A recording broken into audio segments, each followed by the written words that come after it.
a look back at My Little Pony FIM sorts. This video is not intended for children under the age of 13 years old. The comment section has been turned off. It's because YouTube did it, not me. I am an adult, not a child.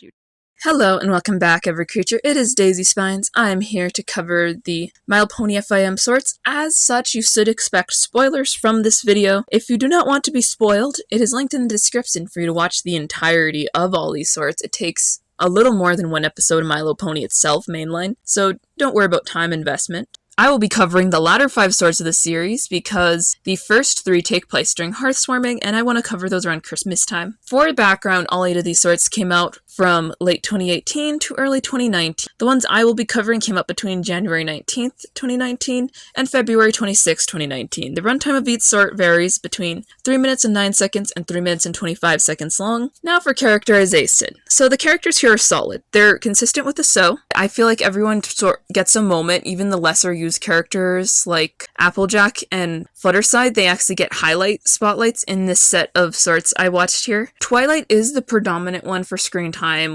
We saw her getting sick a few times. We also get some Spike characterization, which I appreciate. Rarity's spotlight sort was pretty fun in my personal opinion, and I thought it highlighted some interesting parts of her character. But other than that, there's nothing special about the characterization here. The voice acting. The voice acting is good. They retained the original VAs of the mainline series for this, which is appreciated that the sorts can do that instead of having to recast. Back in the good old days when veteran VAs were used, I think that there's nothing too special. I can't think of anything notable about this voice acting to really bring up beyond that point. The animation. The animation itself is good. It's about Season 7 quality, so it's not quite as great as Season 8 or 9, especially 9. It's less fluid and bouncy than Season 9, and I feel like the background characters are pretty good. The only thing is they do reuse a few character models, a bit more like early season. They include Minty as a recolor, and I was like, oh, that's so lazy. And then I remembered that Minty's always a recolor in a way. For world building, we have this. It does attempt to explain a little bit about alicorn magic, but it doesn't do it in a particularly compelling way. I think it's cool to just see some different locations visited on like a normal day, nothing particularly special. Let's move on to the sorts themselves. As I mentioned, 1 through 3 will be jumped over for now. We will start right off on Rarity's biggest fan. The plot starts at the Ponyville Day Spa. Rarity questions Twilight's choice of not changing up her style, and Twilight suggests that Rarity change up her own. Taking inspiration from Princess Celestia and Luna's manes, Rarity decides to adopt a hairstyle that continuously moves. She tries Starlight Glimmer's magic, various main products, and sticking her head out the window of a moving train. When she meets up with Spike, whom she had tasked earlier to pick up some fabric for her, she sees the breeze caused by his wings and gets another idea. Sometime later, Twilight goes to Carousel Boutique and sees Rarity successfully creating her consistently moving mane by having Spike blow wind on her with his wings. So my thoughts, this is a fun one, but also a little interesting because they acknowledge that the main thing isn't easy to achieve, but they don't acknowledge Mist Mane. I really wish they had here. I know it's a sort and she's kind of like a more big picture character, but I think it would have been really interesting if she asked Miss Mane how she did it. Maybe that's just my fangirl speaking. I thought it was kind of cool to see all her failed hairstyle attempts. Honestly, they remind me of myself trying to hairstyle most of the time. I have one look. It's my straight hair down.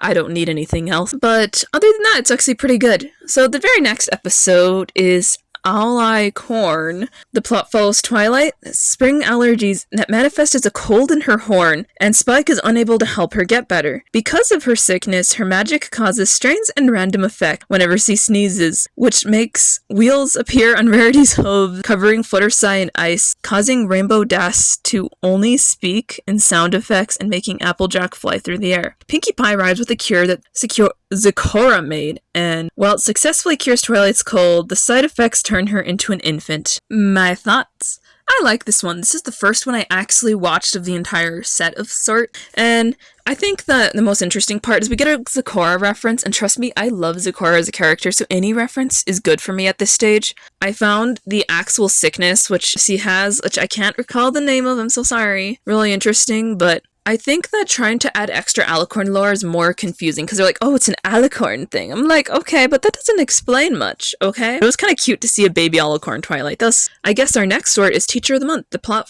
takes place sometime after Non-Complete Clause. I will bring that up before I fully get into it because Fluttershy is voted in the School of Friendship as Teacher of the Month for the 16th time in a row. Frustrated about never being voted on themselves, Rainbow Dash and Applejack ask Fluttershy her secret, and Fluttershy thinks back to several times when she was voted herself. During these times, she gained the students' favor by making the school class fun and enjoyable instead of boring. At Fluttershy's suggestion, Rainbow Dash and Applejack hold an appreciation party for the students of the school, and Fluttershy subtly suggests that they be nominated for the next Teacher of the Month. However, when the students hear that the party was Fluttershy's idea, they vote for her as Teacher of the Month for the 17th time in a row, much to Rainbow Dash and Applejack's disappointment.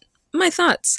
This one's interesting because real timeline marker, y'all. I love timeline markers. I like it when things are clearer because we can set this somewhere if we put in the effort, which I don't have time for right now. I thought it was interesting that there's so many times, and I'm almost wanting to call this one not canon because I believe there are too many times he's on that wall. How can there be 16 months? Like, that's multiple semesters, y'all.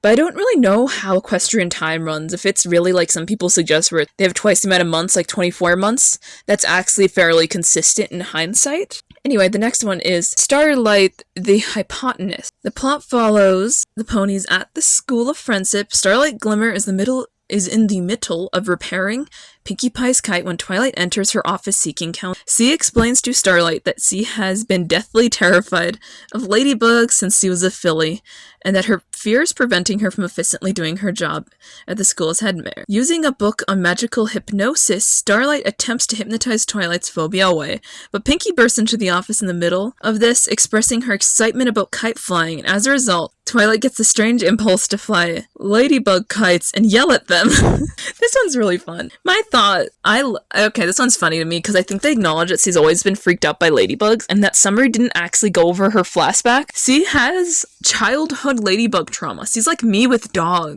I know the ladybug thing isn't that bad, but it's kind of funny her weird phobias. Like, she has a bunch of them if you look it up, but I think the funniest is definitely ladybugs because there's a ladybug project at the school just triggering her the whole time. And the kite yelling thing, honestly, kind of a therapy method in itself if you think about it. Now for our very last sort of this series, Sunday, Sunday, Sunday. The plot follows Pinkie Pie on a hot day in Ponyville, advertising that the Cakes have opened a new attraction to Sugar Cube Corner to help ponies beat the heat. Sugar Cube Corner's Ice Cream Museum. Pinkie spends a large amount of time hyping up the museum's ice cream thing and exhibit for crowds, but Mr. Cake and Mrs. Cake urge her to hurry it along. Unfortunately, by the time Pinkie lets the ponies into the museum, the ice cream on display has melted into soup. Much to Pinkie's delight, melted ice cream tastes very good and the museum opens up for business. My thought.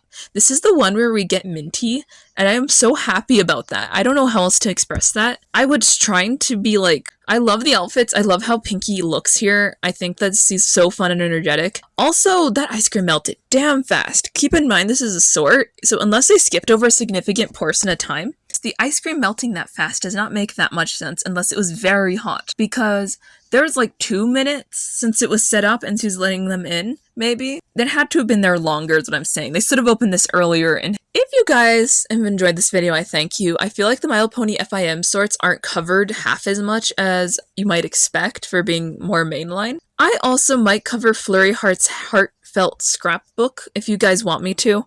If you guys enjoyed this video, consider like, commenting, and subscribing. Bye! This has been Daisy Spine, signing out.